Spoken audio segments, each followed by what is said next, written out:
வாங்கி விழி வீட்டினில் குடி வைக்கலாமா? நான் வாழும் வீட்டுக்குள் வேறாரும் வந்தாலே தகுமா?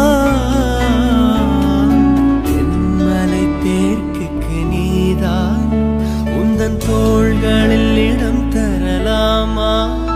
நான் சாயும் தோள் மேல் வேறாரும் சாய்ந்தாலே தகுமா?